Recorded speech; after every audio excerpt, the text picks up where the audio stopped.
bienvenidos a una nueva entrega de Derecho Con. Hoy, como es costumbre en los estudios del Global Venezuela, me acompaña el doctor Richard Rodríguez Blaze y la doctora Teresa Borges. Vamos a abordar un tema interesantísimo y para eso hemos traído una invitada de lujo. Ciertamente, el arbitraje. Vamos a hablar sobre arbitraje. Nos interesa saber cómo ese mecanismo viene a coadyuvar con la jurisdicción, con la tarea que desempeñan los jueces, qué es el arbitraje, sobre todo que últimamente en materia inmobiliaria y en arrendamientos se ha presentado la diatriba si esa figura aplica o no, pero en todo caso vamos a dejar que la doctora Teresa sea quien presente a nuestra invitada de nuevo, como dice Álvaro. Hola a todos y bienvenidos. Realmente para mí es un gusto y un honor presentar hoy a quien tenemos de invitada especial. Es una mujer brillante, con una gran trayectoria y además yo creo que con unos valores éticos y morales que sobresalen. Y de alguna u otra manera me honra pues siempre compartir con la parte jurídica, intercambio, impresiones y nos enriquecemos mutuamente. Pero además, como decía Álvaro antes de iniciar el programa, ahora tenemos invitadas internacionales, aun cuando en su caso es internacional nacional, porque ella comparte y nunca se ha alejado de la realidad venezolana. Me refiero a la doctora Irma Lovera de Sola, quien es, brillante en el área de inmobiliaria, pero también luego se fue especializando en el área de conciliación y arbitraje. Egresada de la UCAP, docente universitaria, tanto en la UCAP Metropolitana y la Santa María de pre y posgrado, pero su rol hoy en día y por qué está acá es en relación a que es mediadora y conciliador, árbitro, y además, como queremos enfocar un poco desde el punto de vista inmobiliario general, creo que es la persona más llamada para darnos su opinión, sus recomendaciones, ubicarnos en el tema, porque son dos temas: ver cómo la conciliación, mediación y arbitraje o cualquier otro medio alterno de solución de conflictos con el área inmobiliaria, en donde además se marca mucho con normas que son restrictivas y de orden público. Bienvenida, Irma, y para nosotros es un honor tenerte aquí hoy. Muchas gracias, especialmente por esta preciosa invitación a la que he sido recibido con tanto cariño que agradezco enormemente. Y además vamos a tratar un tema de mi predilección, que son los medios alternos de resolución de conflictos. No solamente nos vamos a centrar, al menos yo, en la conciliación, la mediación y el arbitraje, sino que al menos voy a mencionar otros medios para que se vea que el abanico de posibilidades de los medios alternos es mucho más amplio que estos tres medios que menciona la Constitución. Muy bien, vamos a entrar en materia. Medios alternos de resolución de conflictos. Mediación, conciliación, arbitraje. ¿Qué son, doctora? ¿Cuál es la diferencia entre sí? Bueno, yo tengo una opinión que difiere de muchas personas que se dedican a medios alternos, porque hay abogados que sostienen que la conciliación y la mediación son lo mismo. Yo considero que no. La conciliación es la intervención de un tercero, ciertamente neutral, pero que puede guiar a las partes hacia la posibilidad de un acuerdo e incluso puede sugerir algunas soluciones totales o parciales al conflicto que se está tratando. En cambio, el mediador no debe sugerir soluciones, debe ser equidistante a las partes. Es lo que se ha llamado una equidistancia funcional. Y yo considero que la mediación es un medio alterno muy particular, muy delicado, que puede ser usado para conflictos familiares en que están involucrados sentimientos, los sentimientos de las partes entre sí. Esas personas, si logran superar el conflicto, van a continuar siendo familia. Así que es importantísimo que esos sentimientos sobrevivan y no queden heridos por un proceso de mediación. Así que definitivamente para mí conciliación y mediación son dos medios distintos. Una cosa diferentísima es el arbitraje, porque el arbitraje viene a constituirse como en un tribunal privado en que los árbitros son designados por las mismas partes o por el centro de arbitraje, si es un arbitraje institucional, y se tramita como un proceso pautado por el reglamento del centro de arbitraje o por las reglas que hayan establecido las partes si es un arbitraje ad hoc, es decir, un arbitraje que no se rige por ningún reglamento de ningún centro, sino que las normas las ponen las propias partes. Eso me parece fundamental. Sin embargo, yo quiero mencionar también otros medios alternos como son la justicia de paz, Claro. que comienza con una conciliación en la que el juez de paz participa como elemento equilibrante entre las partes y trata de que esos conflictos generalmente comunales se resuelvan sin violencia. También hay algo que se llama el Dispute Board o el Comité de Conflicto, al cual las dos partes, someten un conflicto para que ese comité evalúe el conflicto y tome una decisión que no es la decisión de fondo, sino es si es prudente entrar en una acción judicial o arbitral. Como preventivo. Es preventivo e incluso esos integrantes de ese comité pueden aconsejar a las partes de no litigar. Sí. Y no necesariamente la decisión tiene que ser motivada.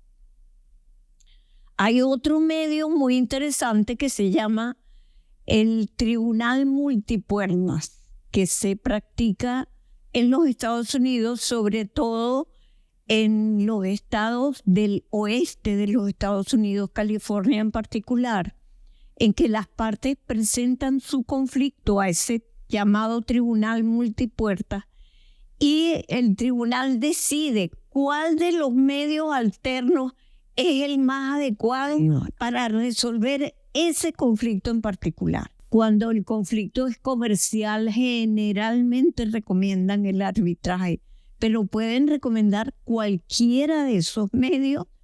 La decisión no es vinculante, pero viene muy bien fundamentada para que las partes entiendan por qué el Tribunal Multipuertas ha decidido este u otro medio alterno. Como ya es usual en nuestro programa, los invitados dejan tanto que como que hay que seguir continuando en distintos capítulos los temas que vamos abordando. Fíjate que tú señalas algo interesante y me permito llamarte Irma porque todos saben la relación de alguna otra manera que tenemos. Tú hablaste de estas dos alternativas, pero hay muchas más. O sea, cada vez más estos medios alternos han ido proliferando. Hay una que incluso me llamó mucho la atención y pensé hasta en Richard. Sí, no te rías, el tribunal de alquiler, los jueces de alquiler, que, bueno, no es que se alquilan, así ya tienen que estar jubilados, tener cierta... Es que son cada vez más y más y más los medios que se han ido promocionando. Y al respecto, quizás hay la crítica de que muchas de estas alternativas pueden resultar onerosas y que entonces se está haciendo una justicia un poco como muy particular. Es lo que más o menos se critica, ¿no? ¿Qué opinión te merece a ti esto? Porque yo recuerdo cuando estaba joven que sí, porque cada quien no se pone de acuerdo cómo va a ser juzgado. Ya. Y evitamos tanto problema de la parte de administración de justicia que sabemos toda la deficiencia. Bueno, allí tendría que venir al origen de por qué hoy en día los ciudadanos pueden elegir el camino para resolver su conflicto. Porque el artículo 253 de la Constitución no dice que el Estado tiene el monopolio de la justicia, sino dice que es el ciudadano el que va a decidir cuál es el camino Y eso significa algo mucho más importante, que es el ciudadano el que atribuye jurisdicción, bien sea a un juez, bien sea a un árbitro. Si el ciudadano decide irse por arbitraje, le está atribuyendo jurisdicción para decidir ese conflicto a los árbitros. ¿El ciudadano o las partes? El ciudadano en un primer momento que tiene un conflicto y conjuntamente con su contraparte lo elige. ¿En qué momento lo elige? Puede ser en el momento del conflicto o puede ser en el momento en que firmó el contrato con una cláusula arbitral. Ahora, en cuanto al costo, yo ante esa afirmación de que el arbitraje en particular es más costoso, me pregunto, para el ser humano, ¿qué es lo más costoso? El tiempo. La confiabilidad es lo más costoso, más que el dinero. Y si vemos las tarifas de los centros de arbitraje que funcionan en la ciudad de Caracas, que ya hay centros de arbitraje en otras ciudades, por ejemplo en Maracaibo, realmente las tarifas no son tan altas como la gente supone. Algunos centros del CERCA tienen una calculadora. Exacto. Sí.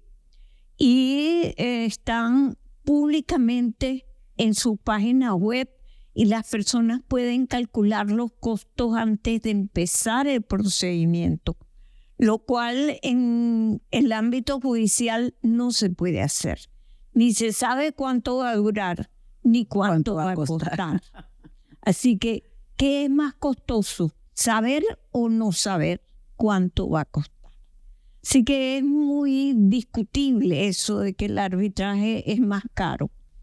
El arbitraje es sin duda más eficiente y a los ciudadanos les conviene saber que en 6 meses, a partir del acta de emisión o término de referencia, tiene que ser decidido, dictado un laudo. Eso en materia judicial no se sabe. Pueden pasar años y mientras tanto el desgaste de las partes, el desgaste emocional y económico es muy fuerte. Doctora, yo quisiera precisar 2 cosas, ¿no? Porque hemos dicho algunas consideraciones que son importantes. Pero le hago 2 preguntas. Una, ¿qué materias pueden ser objeto de arbitraje? Porque logro entender que hay un tema de voluntariedad, es decir, de manifestación de voluntad de las personas, los ciudadanos, Consenso. se llaman parte todavía, Álvaro, de decidir y elegir someterse a unos árbitros. ¿Qué materias se pueden someter a arbitraje? Y la segunda es, fíjese, se habla de que la celeridad en el arbitraje es más eficiente que ir a la jurisdicción ordinaria. Es un tema complejo, pero fíjese, hay situaciones que se plantean ante tribunales que se tramitan por un procedimiento breve, que si yo lo contrasto con los 6 meses del arbitraje, es más rápido resolverlo en un tribunal ordinario que en el arbitraje. Lo que quiero decir es, realmente es un mecanismo de distinción el tiempo entre el arbitraje y los tribunales ordinarios. Bueno, vamos a comenzar por la primera respuesta. ¿Cuáles son los temas arbitrables? Todos aquellos que pueden ser llevados a una transacción. Es decir, que hay la prevalencia de la voluntad de las partes. La disponibilidad. En una palabra se puede decir que son arbitrables todos los temas que no sean contrarios al orden público. Ojo, se pueden arbitrar temas de orden público, pero no se pueden los que son contrarios al orden público. Esa distinción es muy importante. Eso es fundamental. Ahora, en cuanto a la duración de los procesos de arbitraje, yo mencioné 6 meses porque eso está en el reglamento del Centro de Arbitraje de la Cámara de Comercio. Pero hay un procedimiento expedito Yo acabo de terminar un arbitraje en el cual el laudo salió a los 4 meses contados a partir de los términos de referencia. Hay procedimientos más cortos y yo dudo que un asunto verdaderamente conflictivo en los tribunales se logre resolver en 4 meses. Así que es flexible porque hay un procedimiento arbitral, digamos, ordinario o normal, hay uno expedito y ahora se va a reglamentar un procedimiento acelerado para causas de menor cuantía. O sea que los arbitrajes pueden ser aún más cortos de los 4 meses. Ahora una pregunta, en cuanto a la responsabilidad del centro con sus árbitros para que esto se cumpla, porque es un problema también que pasa en los tribunales, hay unos plazos previstos que no se cumplen y por eso hay una demora. Hay un control constante, hay una depuración cuando los árbitros no cumplen esta brevedad, esta eficiencia que está dispuesta en el procedimiento de arbitraje. Sí hay control. Los centros de arbitraje que están funcionando en Caracas, que son de constante. Yo estoy en la lista de árbitros y he actuado como árbitro, controlan los tiempos. Hay excepciones y hay que decirlo. Por ejemplo, en general, los lapsos de promoción de pruebas son de 5 días en los procedimientos expeditos. Sin embargo, en algún caso que yo he tramitado como árbitro, se han dado 10 días porque la parte demandada estaba en rebeldía. Y entonces, para darle más oportunidad, se duplicó este lapso. Era una medida justificada, además en un tema fundamental que es la prueba, es un procedimiento. Bueno, ahorita voy a interrumpirte porque tenemos que ir a un corte. Y los invito a todos los que nos están acompañando a ver la actividad realizada por nuestros pasantes que hacen vida en la aula. Muy bien, ya volvemos.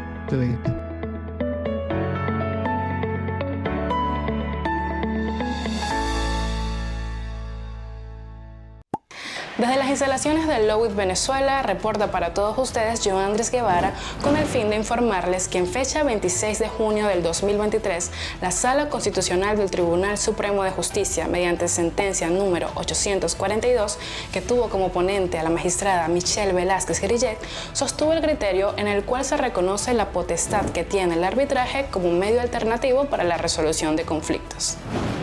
En esta sentencia se resolvió la solicitud de revisión constitucional de la decisión dictada por la Sala Político-Administrativo en fecha 8 de diciembre del 2022, la cual fue anulada por ir en contra del principio competence, que se basa en la facultad que tienen los árbitros para decidir sobre su propia competencia. Además, se destaca como dato importante que se reiteraron derechos humanos fundamentales, como lo son el libre desenvolvimiento de la personalidad interpretado en sintonía con el derecho a la libertad económica, que es el que tenemos todas las personas al momento de establecer libremente nuestras relaciones contractuales, tal y como se evidenció en este caso, puesto que las partes decidieron acordar con anterioridad resolver sus diferencias mediante el arbitraje en lugar de acudir a la jurisdicción ordinaria. Es Joandris Guevara reportándoles para el LOWIT en directo.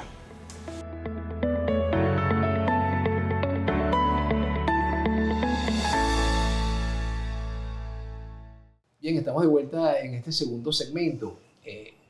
Quisiera que la profesora nos aclarara algo. En Venezuela existe una ley que regula el arbitraje comercial y la denominación de la ley parece que se circunscribe a controversia, a conflictos en materia comercial. ¿Eso es así, doctora? Bueno, afortunadamente el ex magistrado Bomezón escribió un trabajo justamente refiriéndose a la denominación de la ley como ley de arbitraje comercial, y él consideró, y es unánime la idea, de que se pueden tratar en arbitraje temas que no sean contrarios al orden público, que pueden ser comerciales, civiles, comunitarios, o sea, muchos más temas que los estrictamente comerciales. Así que el trabajo del doctor Bomezón sentó Abrió las las puertas. bases de la amplitud del arbitraje. Bueno, fíjese, en el Código de Procedimiento Civil hay una figura que se llama arbitramiento. ¿Esto se parece al arbitraje comercial? ¿Es otra cosa? ¿O cómo terminó allí? Fue un accidente. Bueno, el arbitramiento es el antiguo arbitraje Claro. previsto en el Código de Procedimiento Civil que sobrevivió en este último Código de Procedimiento Civil que está vigente, pero al haber una ley especial de arbitraje comercial, el que se aplica, salvo que las partes hayan pactado en la cláusula arbitral que se aplicarán las normas de arbitramiento, lo que se aplica es la ley de arbitraje y los reglamentos de los centros de arbitraje cuando son arbitrajes institucionales. Ahí hay que rescatar entonces la importancia de la cláusula compromisoria. Sí, Y Cláusula compromisoria, cláusula arbitral.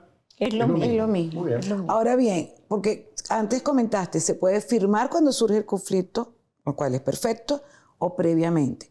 Pero en todo caso, esa cláusula debe reunir unos requisitos fundamentales o esenciales para su validez y que después no sea invalidado el acuerdo. Porque, como digo yo, cuando estamos de amores todo es chévere, pero cuando se acaba ese amor, entonces empezamos a buscarle las 5 patas al gato. ¿Qué recomendaciones o cómo consideras tú que una cláusula arbitral? Porque ahorita acabas de mencionar el procedimiento. ¿Vale?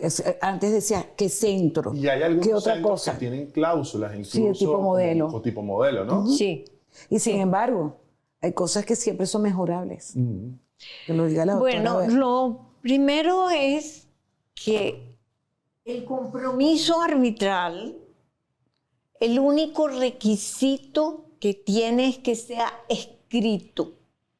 No tiene que ser autenticado ni registrado, ni siquiera tiene que aparecer en un mismo documento. Eso significa que si las partes, surgido un conflicto, intercambian, por ejemplo, mensajes de WhatsApp o correos electrónicos en los cuales se ponen de acuerdo en que se va a llevar ese conflicto a un arbitraje, eso es demostrable por la ley de mensajes de datos y firmas electrónicas y es válido interponer una solicitud arbitral.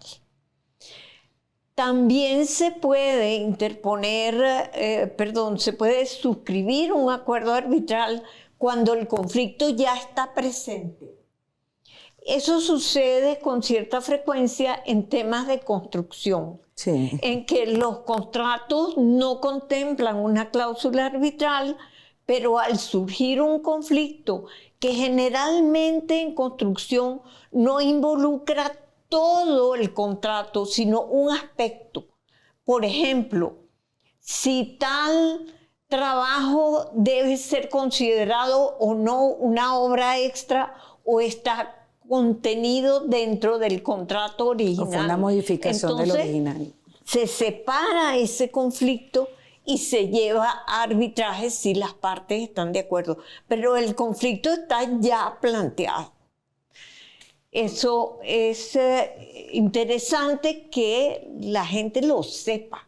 Que no es que no, ya tengo el conflicto y ahora ya no puedo acudir al arbitraje, no. Sí, eso es importante. La gente piensa a veces que no. Richard, ¿qué ibas a preguntar? Es que hay algo importante. Bueno, creo yo que todo es importante. Sí, bueno. Y ha sido tratado de maravilla. Pero fíjese, hay un conflicto. Las partes deciden someterse al arbitraje. A posteriori o previamente en una cláusula compromisoria. ¿Y el derecho aplicable que va a resolver esa controversia, cuál es? Bueno, a eso iba, a los requisitos de la cláusula arbitral. Es fundamental, y lo ha dicho la jurisprudencia del Tribunal Supremo reiteradamente, tiene que contener expresiones inequívocas de que las partes están dispuestas a llevar su conflicto al arbitraje. Cualquier duda por ejemplo, una cláusula que diga se irá a conciliación y si no al arbitraje. Y Pues si una no, cosa o es y otra. si no, ¿qué? Ajá. ¿Cuál es la Podría ser una cláusula escalatoria, es decir, acudiremos primero a la conciliación y si no se llega a un acuerdo, por ejemplo, en el término de un mes, las partes podrán acudir al arbitraje. Eso es una cláusula que escala de un medio al otro.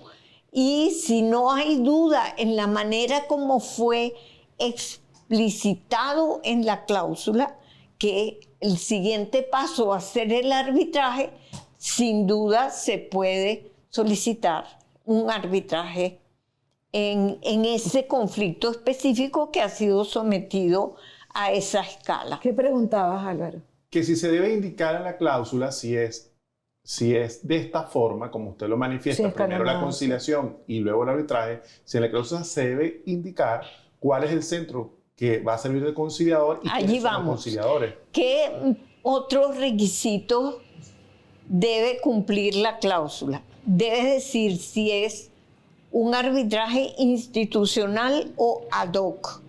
Por ejemplo, si yo digo, el arbitraje se desarrollará en el centro de arbitraje tal bajo el reglamento vigente para la fecha de la solicitud del arbitraje, o el reglamento vigente para el momento del surgimiento del conflicto, o el reglamento vigente para la fecha en que se suscribió el contrato. Voy a hacer un inciso. Cuando la pandemia, que el Centro de Arbitraje de la Cámara de Comercio estaba elaborando el nuevo reglamento, yo colocaba que ya quedaban sometidas al nuevo reglamento que aceptaba los medios telemáticos. O sea, es muy amplio lo que dices Sí. tú, chévere. O sea, hay que precisar el centro, si es que el arbitraje es institucional, y el reglamento. ¿Cuál reglamento? Porque los reglamentos cambian. Y a lo mejor cuando tú suscribes la cláusula dentro de un contrato, te parece satisfactorio el reglamento que está vigente, El que te da procedimiento que pauta. certezas. Sin embargo, hay otras personas que dicen no. Los cambios en los reglamentos son generalmente para mejorarlos. Entonces, tomemos el reglamento que esté vigente para la fecha en que se introduce la solicitud. Pero eso queda a voluntad de las partes. También el idioma. Así es. También el procedimiento, si va a ser el procedimiento normal, el expedito o el acelerado. ¿Cuántos árbitros van a decidir la causa? Si va a ser uno solo, si van a ser 3, si van a ser 5, siempre impares. Y la legislación aplicable. Yo puedo decidir junto con mi contraparte al momento de firmar la cláusula arbitral que se desarrolle en el centro de arbitraje tal mediante la aplicación de la legislación sueca sobre arrendamiento comercial. Estoy en mi derecho y no puede ser objetado. Es la autonomía de la voluntad. Estoy poniendo un caso extremo. Claro, porque ahí Porque entra ya la parte de orden Y la público. implicación de que los tendrá. árbitros. No hay ningún orden público que aplicar en eso de que las partes decidan que se aplica la Claro, legislación lo único sueca. que cuando decida el árbitro tiene que ajustarse la ley en la Pues parte. es que el orden público viene dado por el equilibrio entre las partes, el derecho de defensa y el derecho a la protección y eficacia de la protección del procedimiento mismo. No viene dado por la legislación aplicable que han escogido las partes, porque el arbitraje es el reino de la autonomía de la voluntad.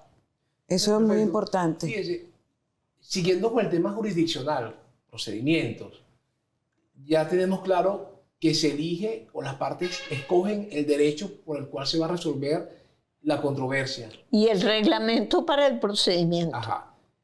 Los árbitros pueden ser recusados y luego pueden dictar medidas preventivas, medidas cautelares? Ambas respuestas son sí. Los árbitros pueden ser recusados. Ahora, un árbitro que ha sido elegido por una de las partes, vamos a suponer que son 3 árbitros, ¿puede ser recusado por la parte que lo eligió? Sí, porque hay hechos sobrevenidos que pueden viciar la voluntad de ese árbitro que yo misma escogí. Así que se pueden recusar cualquiera de los árbitros. Una garantía de la imparcialidad, ¿no? Ahora, ¿Y las medidas cautelares? También se pueden decretar medidas cautelares dentro del procedimiento o antes, in limine litis, antes de que comience el procedimiento, y normalmente como no se ha instaurado el arbitraje, no se ha elegido el árbitro o los árbitros, el centro de arbitraje, si es un arbitraje institucional, elige un árbitro de emergencia que dicte las medidas cautelares o las niegue. Y pueden también las partes, porque entiendo que hay un arbitraje que usted llama institucional, que es ante un centro de arbitraje. Sí. Y hay ad hoc, es decir, que puede ser diseñado por las partes. Sí. Y eso es interesantísimo. En su experiencia, ¿ha tenido la oportunidad de ver un procedimiento desarrollado por las partes? No he tenido oportunidad porque en Venezuela la experiencia del arbitraje en general es todavía limitada. Pero sí puedo decir que tener un centro de arbitraje que administre el procedimiento es una ventaja enorme. Enorme, porque tienes los parámetros en el reglamento, todo, claro. Tienes personal formado para llevar adelante el procedimiento, tienes un expediente digital al cual se incorporan todos los documentos y tienes acceso digital a ellos, además del acceso físico, si es el caso. O sea que yo de todas preferiría el institucional. Okay. Fíjese, y bueno, estamos aclarando dudas que yo tengo, ¿no? Otra. El centro de arbitraje administra, usted dijo eso ahorita. Sí. Y los árbitros tienen otro rol. El centro de arbitraje tiene unas funciones, unas tareas. Los árbitros otras. ¿Se puede hacer una precisión en ese sentido? Los árbitros tienen las funciones que tendría un juez. Decir, por ejemplo, el lapso de promoción de pruebas serán tantos días, pero con una ventaja de la flexibilidad, que antes de establecer los lapsos, las partes se reúnen, bien sea virtualmente o presencialmente, con los árbitros, y los árbitros les preguntan a las partes qué tipo de pruebas van a promover. No tienen que decirme cuáles, que yo voy a promover a Álvaro como testigo, no me lo tienen que decir, pero voy a promover 5 testigos expertos, 6 testigos de parte, 18 documentos que hay que pedirlos a un organismo público, una información bancaria. Entonces el lapso de promoción de pruebas se amplía porque hay muchas pruebas a considerar y el lapso para la admisión de esas pruebas también se puede ampliar porque los árbitros tienen que ponerse de acuerdo si todas esas pruebas son admisibles. Doctora, Y luego la de evacuación también. O sea, la flexibilidad del arbitraje es una ventaja enorme que favorece el derecho de defensa de las partes. si un testigo está en China, ¿eso se hace por vía telemática o más básico? El arbitraje se desarrolla físicamente en un centro, hay que ir todos los días a revisar el expediente, presentar diligencia, o se usan los medios telemáticos. Se usan los medios telemáticos y los 2 centros que tenemos funcionando en Caracas tienen reglamentos que rigen a los procedimientos telemáticos y a los procedimientos mixtos.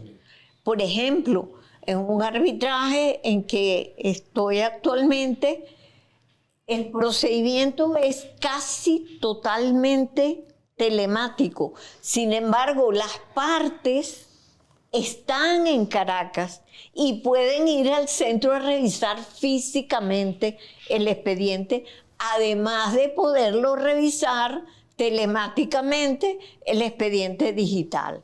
O sea que es un procedimiento mixto para las partes que están en la ciudad. Para los árbitros es telemático totalmente, pero por ejemplo, si yo viajo a Caracas y quiero ver el expediente físico, también lo puedo hacer y se convierte el procedimiento en un procedimiento mixto para mí. Para los otros dos árbitros no, porque ellos no están aquí. Ok, antes de ir al próximo bloque, porque el tiempo nos va corriendo, habría varias cosas que creo que me gustaría concretar. Uno, ¿qué opinión le merece la conciliación que se puede hacer dentro de un proceso jurisdiccional? ¿Ha sido exitoso o no?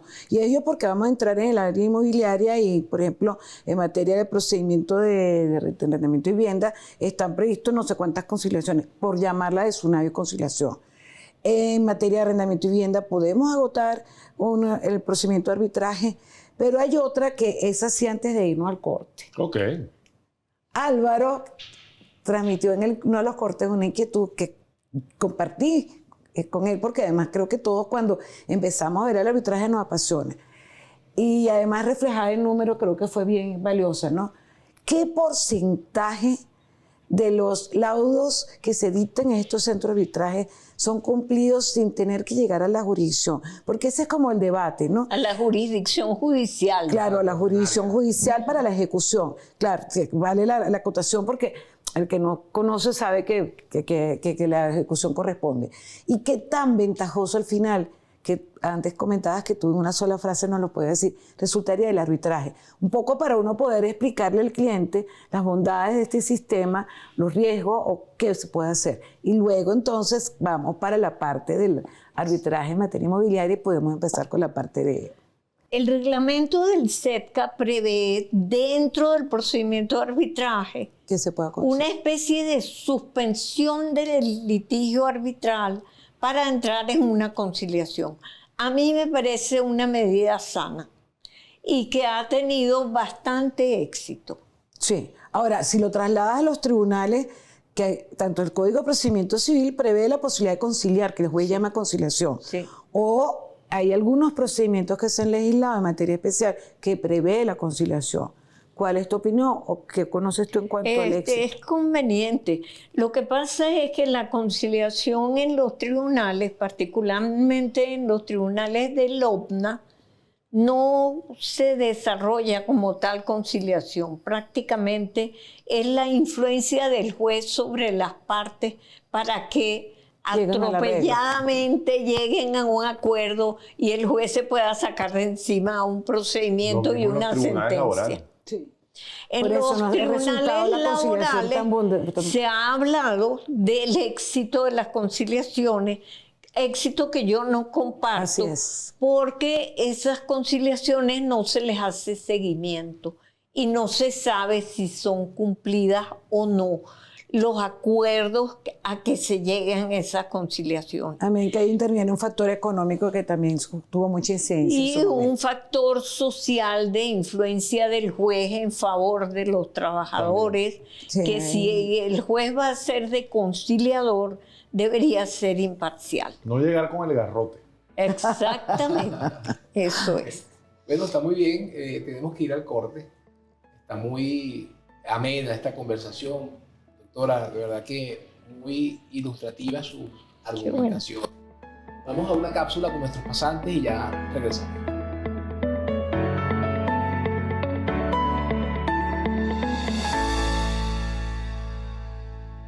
Con la entrada en vigencia del artículo 258 de nuestra Carta Magna, quedaron constitucionalizados los medios alternativos de resolución de conflictos, con el fin de lograr un desahogo en la justicia ordinaria y propender a la tutela judicial efectiva. La doctrina y la jurisprudencia han definido el arbitraje como un medio de heterocomposición entre las partes. Sin embargo, los laudos arbitrales pueden ser revisados por los órganos de la jurisdicción ordinaria a través de recursos de nulidad previstos en la Ley de Arbitraje Comercial. Pero esto no puede ser considerado como una intervención a los medios alternativos de resolución de conflictos, ya que no se está limitando el derecho, sino que se está examinando su resultado.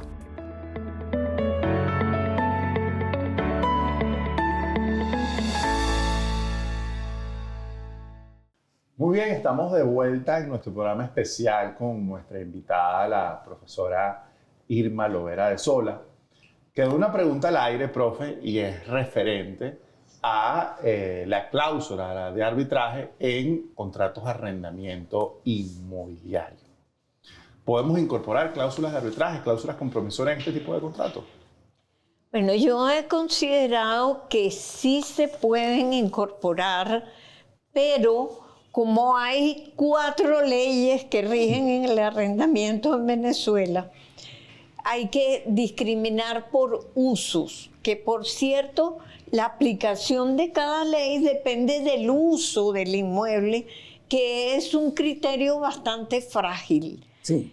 Porque el uso de un inmueble puede cambiar incluso durante la vigencia de un puede ser mismo mixto contrato, muchas veces. o puede ser mixto. Entonces, hablemos de vivienda. Yo he sostenido en un trabajo que se publicó en la revista de la Facultad de Derecho de la Universidad Católica Andrés Bello, que sí se puede incorporar una cláusula arbitral en un contrato de vivienda, pero con unas características particulares. Por ejemplo, la ley de arrendamiento de vivienda prevé que previo a cualquier litigio judicial o arbitral, hay que acudir a la Superintendencia Nacional de Arrendamiento de Viviendas, SUNAVI, para un acto conciliatorio. Del resultado de ese acto conciliatorio, si no se llega a un acuerdo, la SUNAVI habilita a las partes para ir a la vía judicial, pero si hay una cláusula arbitral, quedaría habilitadas las partes para ir al ámbito arbitral. Y se desarrollaría en arbitraje la etapa que se llama etapa de conocimiento del procedimiento, es decir, desde la solicitud arbitral hasta el laudo arbitral. Si ese laudo decreta, por ejemplo, el desalojo de la vivienda, necesariamente con una copia certificada de ese laudo, hay que volver a acudir a la SUNAVI para la parte de ejecución de ese desalojo, que exige la ley que haya una vivienda para la familia que va a ser desalojada. Y hasta que no se consiga esa vivienda provisional o definitiva, no se puede ejecutar el desalojo. Llamado refugio. El llamado refugio. Es el caso de ser provisional, porque definitiva ya son otras de las alternativas de... En estos momentos en Venezuela prácticamente no hay viviendas provisionales ni definitivas que proveerle a los afectados de un desalojo, a más de unas decisiones del Tribunal Supremo que no quiero entrar a considerar porque nos desviamos del tema sustancial que queremos tratar. No, en un programa anterior la doctora Faría nos conversó un poquito sobre eso. Okay. O sea, es que es un punto siempre latente. Bueno, en el caso de oficinas, industrias, instituciones de salud, escuelas que son regidas por la Ley de Arrendamientos Inmobiliarios de 1999, vigente desde el 1 de enero del año 2000, se puede perfectamente pactar una cláusula arbitral y desarrollar el procedimiento arbitral hasta el laudo y ejecución que corresponda. Así que en ese tipo de inmuebles de uso de oficina y otros usos, es perfectamente posible pactar el arbitraje. Luego tenemos los inmuebles comerciales, en que el artículo 41 de la Ley de Arrendamiento Comercial establece varias prohibiciones, entre las cuales está la prohibición de lo que la ley llama el arbitraje privado. Sin embargo, se ha planteado la desaplicación de esa prohibición en un laudo que dicté el 16 de septiembre del año 2016 y que fue ratificada la legalidad de la desaplicación de la prohibición de arbitraje por la Sala Constitucional en su sentencia del 18 de octubre del 2018, número 702. ¿Por qué se desaplica la prohibición? Porque es abiertamente contradictoria con los artículos 253 y 258 de la Constitución, que promueven el arbitraje, no solamente para esa promoción insta al Poder Judicial a favorecer el arbitraje, sino que la interpretación de la Sala Constitucional es que insta a todo el sistema de justicia e incluso a la administración pública a favorecer el arbitraje en lo que se ha denominado el principio pro arbitraje, mencionado en la sentencia Astivenca, conocida como Astivenca, a más de esta que acabo de mencionar, la 702 del 2018. Así que en general se puede pactar un arbitraje en cualquier uso de inmueble arrendado, cumpliendo con las especificidades de la vivienda, que es el procedimiento previo conciliatorio y el procedimiento de ejecución que prevé la Ley de Arrendamiento de Vivienda. Pareciera que entonces pactar una cláusula de arbitraje en un contrato de arrendamiento de uso comercial es perfectamente válido. Se va a la jurisdicción de arbitraje y los árbitros resuelven. Ahora, tengo una duda porque pareciera que ahí se queda en el aspecto procedimental, pero pueden los árbitros, por ejemplo, o las partes pueden decidir arbitrar el canon de arrendamiento, la fijación del canon, o eso es orden público. No, yo considero que la fijación del canon no es de orden público. Lo que pasa es que están pautados por la ley los parámetros. Debe ser, si es un canon fijo, debe ser mediante un avalúo que considere la reposición de ese inmueble. Si es un canon mixto, va a depender en parte de ese avalúo y en parte de las ventas brutas de ese comercio, o si es toda la renta variable solo de las rentas brutas. Entonces hay que ceñirse a una de esos tres tipos de fijación, pero no es propiamente porque sea de orden público, sino porque está pautado en la ley la manera de calcular esa renta. Es la vía legal, son las formas. Ahora, si las partes no llegan a un acuerdo, viene la atribución de la SUNDE, a la cual pueden acudir las partes en desacuerdo, y la SUNDE puede fijar el alquiler, pero no puede fijar el alquiler caprichosamente, sino que tiene que ceñirse a las mismas reglas que debieron ceñirse las partes y que no llegaron a un acuerdo. Igual pasaría con la prórroga legal, por ejemplo, que tampoco se podría entonces someter a una consideración distinta a lo que dice la ley, aún siendo un arbitraje. Aún siendo un arbitraje. El arbitraje lo que puede decidir es si le corresponde al inquilino o no el disfrute de la prórroga legal y cuál es la duración que le corresponde a ese inquilino en virtud de la duración de la relación arrendaticia. Okay. Chévere. Bueno, yo quería, porque nosotros, bueno, también a ti se te conoce mucho por la parte del arrendamiento. Pero hoy estamos hablando de un tema que a ti te apasiona y que sabes que siempre pues, hemos compartido, pero lo centramos hasta ahorita en el arrendamiento. ¿Qué otros horizontes pudiéramos incorporar en este tipo de relaciones contractuales? Pudiéramos incorporarlo en el área inmobiliaria. Sobre todo porque ambas tenemos mucha vinculación con el sector privado y, vamos a decirlo, con la Cámara.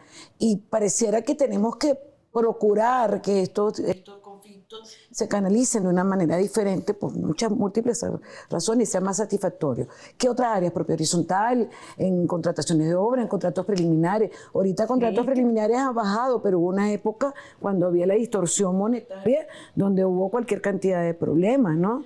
Yo diría que todo tipo de contrato que roce los asuntos inmobiliarios, incluso, por ejemplo, un documento de parcelamiento. Claro, buenísimo. Se puede pactar una cláusula arbitral porque puede haber conflictos entre los parceleros, por llamarlos de alguna forma. Pero ahí pasaría un poco como con propiedad horizontal. Es decir, hay algunos que dicen que ese documento, porque no es el parcelamiento o el condominio, es unilateral. Y que entonces allí se violaría un poco la parte de la consensualidad para la cláusula compromisoria, ¿no? Sin embargo, yo creo que es subsanable en el proceso. No sé cuál es tu opinión al respecto, porque en propiedad horizontal, que hay tanta conflictividad hoy en día, sería buenísimo un procedimiento de mediación. Lo que pasa es que la mayor parte de los documentos de condominio son redactados por el promotor o constructor. Claro. Pero, y en las asociaciones civiles que construyen sus inmuebles pactados entre ellos, y ahí son socios una cantidad de personas, perfectamente pactar una cláusula arbitral, e incluso en aquellos documentos redactados por el promotor o el constructor, cuando los copropietarios van a modificar el documento de condominio, podrían introducir una cláusula arbitral.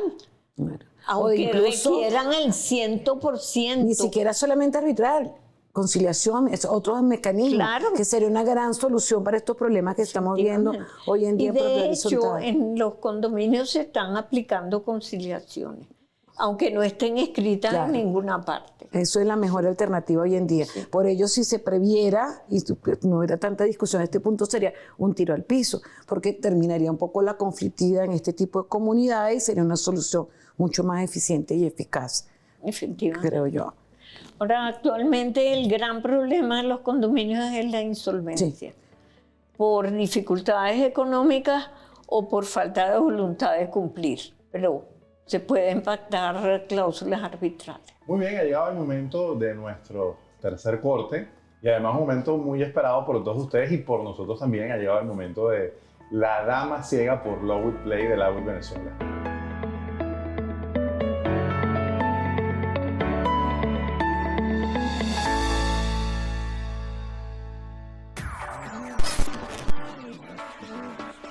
Espero que estén disfrutando de este episodio junto a Irma Lovera. Yo soy Alejandra y hacemos esta pausa para traer un nuevo capítulo de La Dama Ciega por Lowwood Play para Lowwood Venezuela. Para un abogado, los juicios significan mucho más que solo defenderlos. Es por eso que hoy quiero hacerles una recomendación muy especial, una película que considero fundamental en la vida de todo profesional del derecho. Estoy hablando del Juez o The Judge, cinta estrenada en el año 2014 y protagonizada por Robert Downey Jr. y Robert Duvall. Cuenta la historia de Hank Palmer, un abogado defensor exitoso que se ve obligado a regresar a su pueblo natal tras la muerte de su madre. Allí se reencuentra con su distante padre, el prestigioso juez Joseph Palmer, quien es acusado del asesinato de un antiguo rival. Hank, decidido a defender la inocencia de su padre, se sumerge en una investigación que lo lleva a descubrir secretos familiares y a cuestionar su propia moral. Esta historia presenta un interesante caso de homicidio, dilemas éticos de la abogacía, la importancia de la investigación y la búsqueda de la verdad. Pero más allá de eso, nos muestra esa parte nerviosa, débil y genuina detrás de cada caso. Una escena que puedo destacar definitivamente es cuando minutos antes de entrar al juicio oral, Hank vomita de los nervios ante la incertidumbre de lo que pasará al intentar defender a su padre. En los juicios orales se enfrentan los dos lados en igualdad de oportunidades ante un juez imparcial que con pruebas y argumentos es el encargado de tomar la decisión final. Recordemos que también puede intervenir la víctima para que se le garantice la verdad, la justicia y la reparación de los daños. En Venezuela, algunos de los procedimientos señalados en la norma adjetiva según la materia prevén la celebración de audiencias orales. Sin embargo, estoy segura de que todos los abogados que han manejado uno han sentido esas mariposas en el estómago, nervios de enfrentarse a una situación de la que no se tiene total control. Y es ahí donde, a pesar de la incertidumbre, toca afrontarlo con las herramientas que se te dan a la mano y con la total disposición de llevar el caso de la manera más transparente posible. Espero que les haya gustado esta nueva entrega de La Dama Ciega. Se despide para ustedes Alejandra Llanuso por La WIT Play para La WIT Venezuela.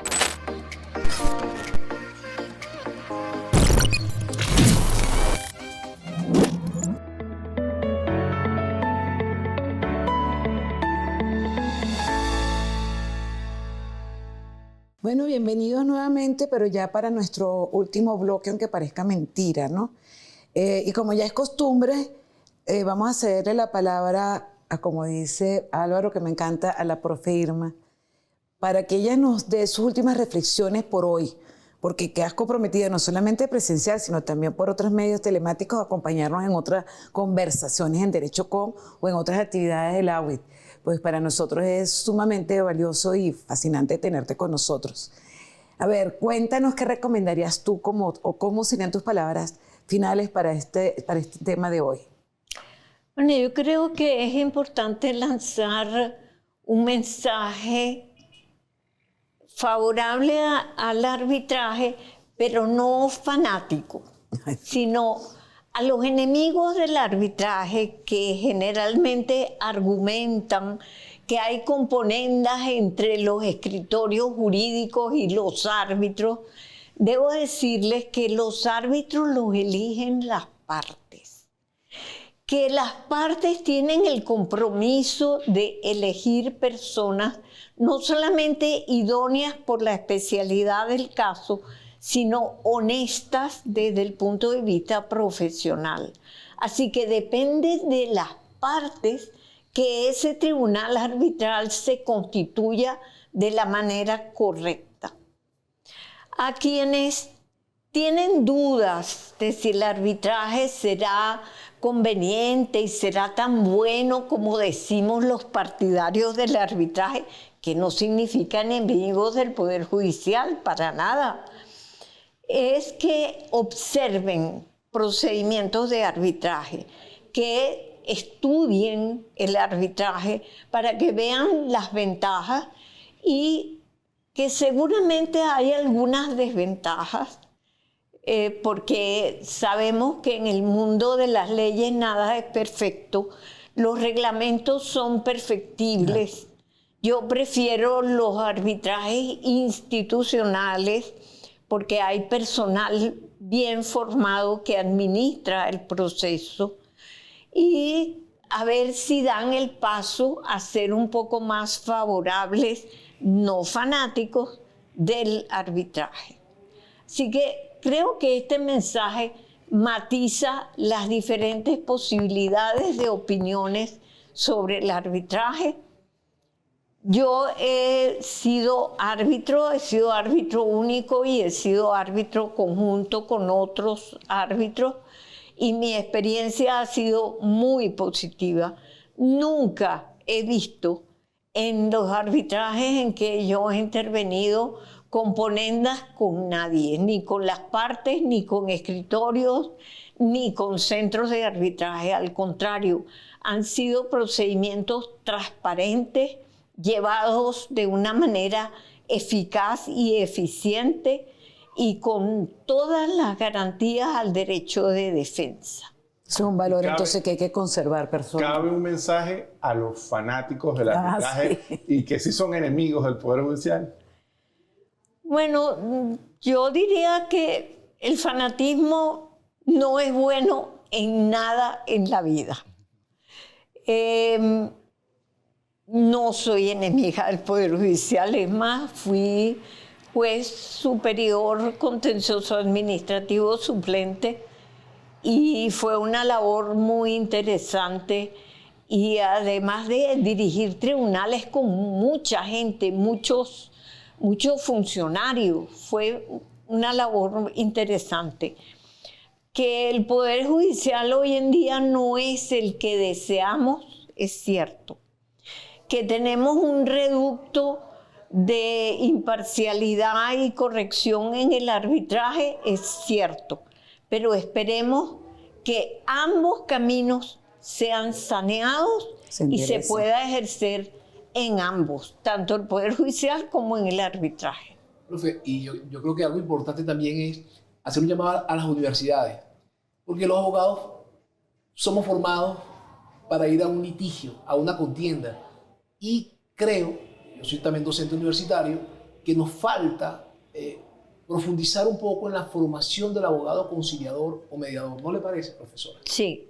Sí, hasta ahora en las universidades formaban abogados litigantes, pero ya de unos años para acá, varias universidades están formando abogados empresariales, abogados asesores, abogados favorables al arbitraje y al procedimiento judicial, pero no solamente litigantes, y eso es necesario. Incluso he tenido la satisfacción que cuando he ido a los centros me consigo muchos exalumnos. Y los primeros en un momento dijeron gracias por habernos abierto este espacio, porque aunque no es mi materia, los mencionaba, los insté a que leyeran, que investigaran. Y los vi después allí en cargos y trabajando con mucha responsabilidad y muy comprometido. Entonces, como dice Richard, esa apertura también en la formación es fundamental. Sí. Muy bien, esto ha sido todo por hoy. A mí en lo particular me encantó, me fascinó este programa. Doctora Teresa, yo estoy maravillado. ¿Viste? Una maravilla. Tenemos una serie que, bueno, todos han sido maravillosos, pero hay algunos que justifican continuidad en el tiempo, ir profundizando más. Gracias a la profe Irma por aceptar nuestra invitación. Gracias a ustedes, yo estaba encantada también. ¿Verdad que aquí se disfruta? Sí. ¿Viste? No olviden suscribirse y darle like a la campanita y ubicarnos en las principales redes sociales como @lawitpiso.org.